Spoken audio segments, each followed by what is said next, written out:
Utilisez le détourage et les calques pour la réalisation d'une maquette. Une commande de 3 visuels pour la présentation d'un site internet. Premièrement, le chef d'entreprise et les administrations. Deuxièmement, le chef d'entreprise et son activité. Troisièmement, le chef d'entreprise et ses salariés. Les impératifs. Le personnage doit être parfaitement lisible. Il doit être placé sur un fond évocateur. La taille de l'image finale doit être de 2:1. Cela va être la principale difficulté car en général les portraits sont réalisés en hauteur et rarement sur des formats aussi allongés.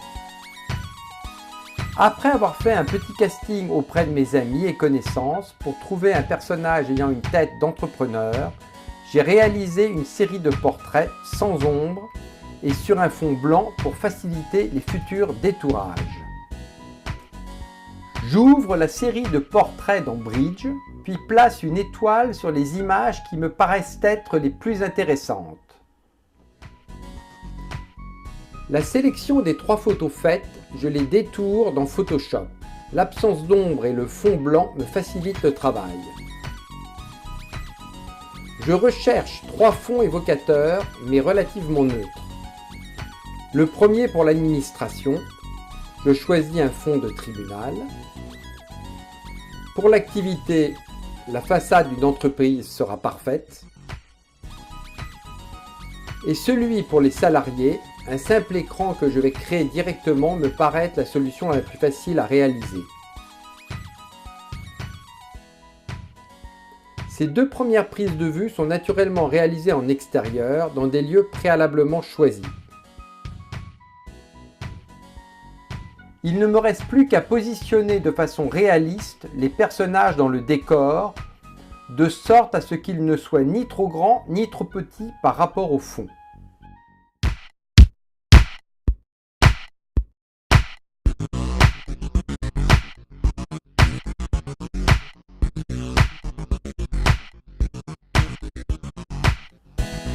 Comme vous avez dû vous en rendre compte, le mouvement de la main gauche étant pas très esthétique, le DA m'a demandé de la remplacer par une main tenant une sacoche.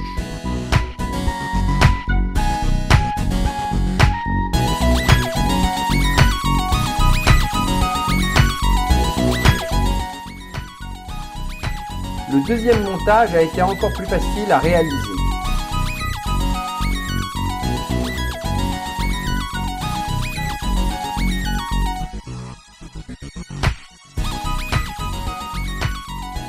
Le texte a été placé par la maquettiste.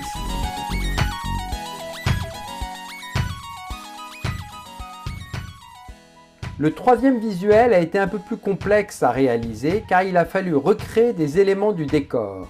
Mais comme pour les 2 autres visuels, la plupart des éléments ont été photographiés en studio, puis assemblés en post-production. Comme vous avez pu vous en apercevoir, le travail en post-production et principalement le détourage m'ont permis de réaliser cette commande assez rapidement et de façon totalement maîtrisée. Je n'ai pas eu à trimballer mes figurants dans divers lieux, ni à tenir compte de mauvaises conditions climatiques.